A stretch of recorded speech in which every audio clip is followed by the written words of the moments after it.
നരേന്ദ്രമോദി കാനഡയുടെ മണ്ണിൽ കാലുകുത്തി മടങ്ങിയതേയുള്ളൂ. ഭീകരവാദത്തിന് എതിരെ തിരിഞ്ഞ് കാനഡ. ഖാലിസ്ഥാനി ഭീകരർ സ്വന്തം മണ്ണിൽ പ്രവർത്തിക്കുന്നുണ്ട് എന്ന് തുറന്ന് സമ്മതിച്ചിരിക്കുകയാണ് കാനഡ. ഇപ്പോൾ കാനഡയിലെ ഉന്നത രഹസ്യാന്വേഷണ ഏജൻസിയായ കനേഡിയൻ സെക്യൂരിറ്റി ഇന്റലിജൻസ് സർവീസാണ് ഇക്കാര്യം സ്ഥിരീകരിച്ചുകൊണ്ടുള്ള ആദ്യത്തെ ഔദ്യോഗിക വെളിപ്പെടുത്തൽ നടത്തിയിരിക്കുന്നത്. ഖാലിസ്ഥാനികളുമായി ബന്ധപ്പെട്ട് കാനഡ ഭീകരവാദം എന്ന പദം ഉപയോഗിക്കുന്നതും ഇത് ആദ്യമായാണ് എന്നതും ശ്രദ്ധേയം. കാനഡയിൽ നടന്ന G7 ഉച്ചകോടിയിൽ ഇന്ത്യൻ പ്രധാനമന്ത്രി നരേന്ദ്രമോദിയും കനേഡിയൻ പ്രധാനമന്ത്രി മാർക്ക് കാർണിയും കൂടിക്കാഴ്ച നടത്തിയിരുന്നു. അതിന് തൊട്ടു പിന്നാലെയാണ് ഇന്റലിജൻസ് ഏജൻസിയുടെ ഈ വെളിപ്പെടുത്തലുകൾ പുറത്തുവരുന്നത്.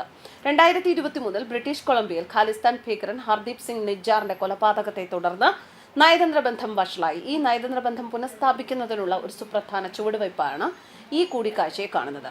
ഖാലിസ്ഥാനി ഭീകരർ ഇന്ത്യയെ ലക്ഷ്യം വെച്ചുള്ള അക്രമ പ്രവർത്തനങ്ങൾ പ്രോത്സാഹിപ്പിക്കുന്നതിനും ധനസമാഹരണത്തിനും കനേഡിയൻ മണ്ണ് ഉപയോഗിക്കുന്നത് തുടരുകയാണ് എന്നാണ് രഹസ്യാന്വേഷണ ഏജൻസി വെളിപ്പെടുത്തുന്നത്.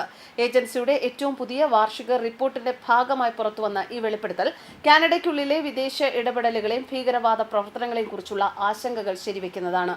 കനേഡിയൻ മണ്ണിൽ നിന്ന് പ്രവർത്തിക്കുന്ന ഖാലിസ്ഥാൻ ഭീകരരെ കുറിച്ച് ഇന്ത്യ വർഷങ്ങളായി ശബ്ദമുയർത്തുന്നുണ്ട് എങ്കിലും കാനഡ ഈ വിഷയത്തോട് കണ്ണടച്ചിരിക്കുകയായിരുന്നു. എന്നാൽ ഇപ്പോൾ കാനഡയുടെ സ്വന്തം രഹസ്യാന്വേഷണ ഏജൻസി തന്നെ കാനഡ ഇന്ത്യ വിരുദ്ധർക്ക് സുരക്ഷിത താവളമായി മാറിയിരിക്കുന്നു എന്ന വസ്തുത സ്ഥിരീകരിച്ചിരിക്കുകയാണ്.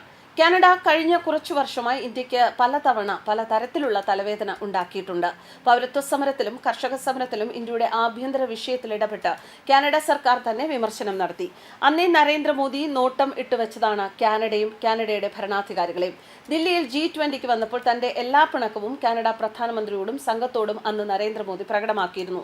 എല്ലാ ലോകരാജ്യങ്ങളുമായും മോദി ഉഭയകക്ഷി ചർച്ച നടത്തിയപ്പോൾ കാനഡ പ്രധാനമന്ത്രി ജസ്റ്റിൻ ട്രൂഡോയെ മാറ്റി നിർത്തി. G20 ഉഭയകക്ഷി ചർച്ചയിൽ നിന്നും പുറത്താകുക എന്ന് പറഞ്ഞാൽ ആഗോള സൗഹൃദ പട്ടികയിൽ നിന്നും പുറത്തായി എന്ന് തന്നെയാണ്. അവിടെയും നരേന്ദ്രമോദി അരിശം അവസാനിപ്പിച്ചില്ല. കാനഡ പ്രധാനമന്ത്രി ജസ്റ്റിൻ ട്രൂഡോയുമായി അനൌദ്യോഗികമായ ഒരു ഹ്രസ്വ കൂടിക്കാഴ്ച നടത്തി. കാനഡ എന്തുകൊണ്ട് ഇന്ത്യക്കെതിരെ നിലകൊള്ളുന്നു എന്ന് മോദി ചോദ്യം ചെയ്തു. ഖാലിസ്ഥാൻ തീവ്രവാദികൾ കാനഡയിലെ ഞങ്ങളുടെ എംബസി തകർത്തു, ഹിന്ദു ക്ഷേത്രങ്ങൾ തകർത്തു, ഇന്ത്യൻ ഉദ്യോഗസ്ഥരെ ആക്രമിച്ചു, ഇന്ത്യക്കെതിരെ പ്രകടനവും കലാപ ആഹ്വാനവും നടത്തി. ഇതൊക്കെ എങ്ങനെ അനുവദിക്കുന്നു എന്ന് നരേന്ദ്രമോദി കനേഡിയൻ പ്രധാനമന്ത്രിയോട് ചോദിച്ചു. എന്നാൽ കാനഡ അഭിപ്രായ സ്വാതന്ത്ര്യം ജനങ്ങൾക്ക് നൽകുന്നു എന്നും അത് തടയില്ല എന്നുമായിരുന്നു കാനഡിയൻ പ്രധാനമന്ത്രി ജസ്റ്റിൻ ട്രൂഡോയുടെ അഭിപ്രായം. ഇതായിരുന്നു അന്ന് നരേന്ദ്രമോദിയെ ചൊടിപ്പിച്ചത്. തുടർന്ന് നരേന്ദ്രമോദി വിമർശിക്കുകയും കാനഡയെ ശാസിക്കുകയും ചെയ്തു. കാനഡ അപക്വമായി പെരുമാറി എന്ന് പോലും പിന്നീട് വിവരങ്ങൾ പുറത്തുവന്നു. G20 നല്ല വഴക്കം വാങ്ങി നാണം കെട്ടുപോയ കാനഡയ്ക്ക് അവിടെയും തീർന്നില്ല. 4 ദിവസം വിമാനം കേടായി ദില്ലിയിൽ കനേഡിയൻ ഭരണാധികാരികൾ കുടുങ്ങിയത് കാനഡയ്ക്ക് മറ്റൊരു നാണക്കേടായി.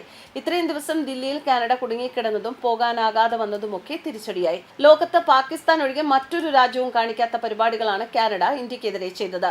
നമ്മുടെ നയതന്ത്ര ഓഫീസ് ആക്രമിക്കുക, ഇന്ത്യൻ പതാകയും മറ്റും കത്തിക്കുക, ഉദ്യോഗസ്ഥരെ ആക്രമിക്കുക, ഇന്ത്യ വിരുദ്ധ മുദ്രാവാക്യം വിളിച്ച് പഞ്ചാബ് പ്രത്യേക രാജ്യമാക്കാൻ രംഗത്ത് വരിക, ഖലിസ്ഥാനികൾ ഹിന്ദു ക്ഷേത്രം തകർക്കുക, ഇതെല്ലാം ചെയ്തപ്പോൾ കാനഡ വേദനിപ്പിച്ചത് ഇന്ത്യയാണ്. ലോകത്ത് മറ്റൊരു രാജ്യത്തും ഇത് അനുവദിക്കില്ല. പഞ്ചാബിന് പുറത്ത് ഏറ്റവും കൂടുതൽ സിഖ് ജനസംഖ്യയുള്ളത് കാനഡയിലാണ്. ഇന്ത്യയെ പ്രകോപിപ്പിച്ച നിരവധി പ്രതിഷേധങ്ങളുടെ സ്ഥലമാണ് കാനഡ.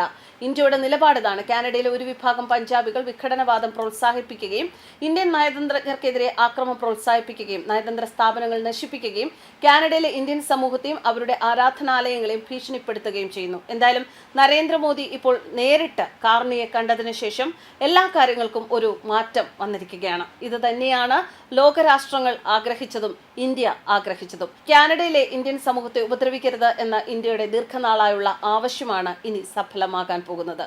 ന്യൂസ് ഡെസ്ക് കർമ്മ.